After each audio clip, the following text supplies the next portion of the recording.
1, 2, Ronnie's coming for you. 1, 2, Ronnie's coming for you. The episode begins, guys. Welcome back to Raising Kanan in sheep's clothing, or whatever the hell it's called. Yeah, in sheep's clothing. Episode begins.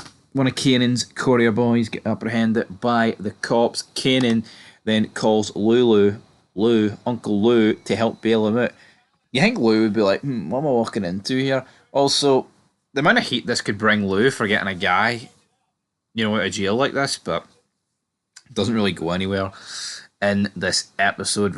Rock, though, looks like she's going legit. She signs her paperwork in Southside Shopping Plaza. But then a couple of cops basically say, you know what, you're going to need us and, give us some extra money. But they talk about Kanan at school, and obviously with Raquel, that's a no-no. You can't be mentioning my boy. You can't be mentioning my son. Sort of talk. I mean, I get Raquel here. Don't want your son getting threatened. But then we see, Ronnie. He's out meeting with some retired married hustlers. Snaps and pop. Obviously, you got Bunk here from The Wire, so that was pretty good seeing him. They're hesitant to help him, but you know what? They actually like Ronnie. So turn around and say, you know what, we'll give you money with the promise of a monthly kickback. So we'll see how that goes according to plan. But Ronnie throughout this episode is trying to get drugs, but he's not getting it. He's not getting it for the cartel. And he's like, I've got no love for my brother Unique. I'm not him. And obviously Elizabeth, or whatever, I can't even remember her name is, Luciana. The one that Unique threatened at gunpoint in the shop and is now fell out with Raquel. She's obviously looking at Ronnie like, oh, you wouldn't mind killing your brother, sort of look. That's pretty much what's going on. Unique, though, his new bit partnership's not really going forward the way he wanted it. And now Quan seems to be growing impatient. What's going on here? Marvin, pays a visit to Gerald doing his job at the Village Voice. He apologises to him, essentially like, oh, how about we'll do our own thing. We open up about our both personal struggles to each other, because I know obviously I was going out on a date with her and kind of got her killed, and that's our whole therapy session at the windy. So yeah, these two are going to meet up. I mean, this Gerald guy's a bit of a nothing character at the end of the day. Jukebox, though, things are going good for her. She's becoming to a star. And he also tells her to write something about his daughter, Jukebox, because you could do that. We meet the people that Jukebox will be singing with. One of them's dead on, but the other one's an arsehole. And it's like, oh, I don't like those clothes. Like, you wear what I fucking tell you to wear. It's like, yes, you go. You tell her. Because I tell you what, the rest of them are pissing me off. Malcolm's then called in by the FBI to answer some more questions on Crown.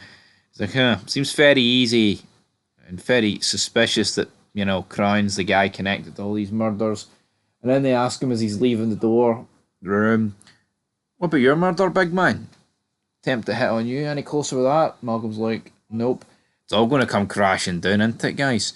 So essentially what happens here is Raquel visits Kenan at school, notices he's doing something shady, notices the metal detector, goes over to Famous, pays Famous to keep him quiet, and then drops the gun in Famous's backpack. I think once Kenan finds out about this, he'll kill Famous. I think that's my prediction for season 3. Raquel's a cunt, so Kenan obviously gets arrested because the metal detector goes off. And then when they're reading it, she's like, you know what? Someone down at the station, luckily, is looking out for you, Kenan. You're not going to do time, but you will have, like a counsellor come and see you at any given time. If you're doing anything shady, you will go to jail, and it could end bad for your mum. And obviously, due to this, he needs to come and live with Raquel. But you can tell, right, when the woman's reading this out, that Raquel has set this up. I'm surprised Kanan wasn't able to see between the lines here and realise that Raquel's the one that set him up. But obviously, if he set him up, it would, they probably want this to linger a wee bit, and then Kanan confronts Famous in like the finale or round about the finale. But Raquel, Kanan returns home now, brilliant. Just as she kind of cut ties with Unique the night before.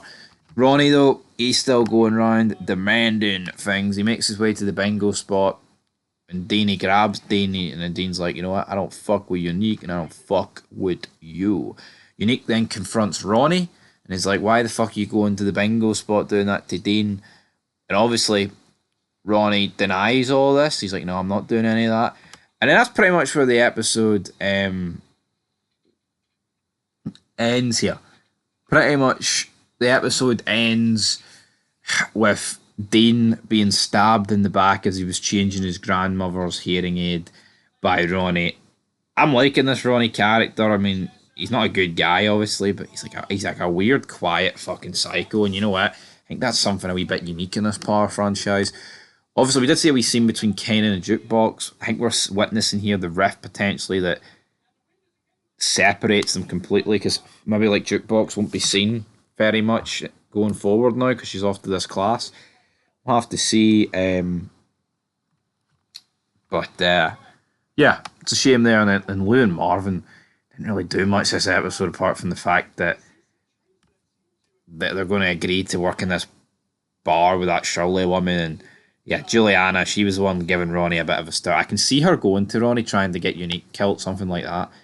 But that's pretty much it, guys. I mean, not an awful lot happened. Dean dies. I mean, I guess that's a pretty big death. A few Wire actors are in this show, so all that good stuff. But that was it in sheep's clothing.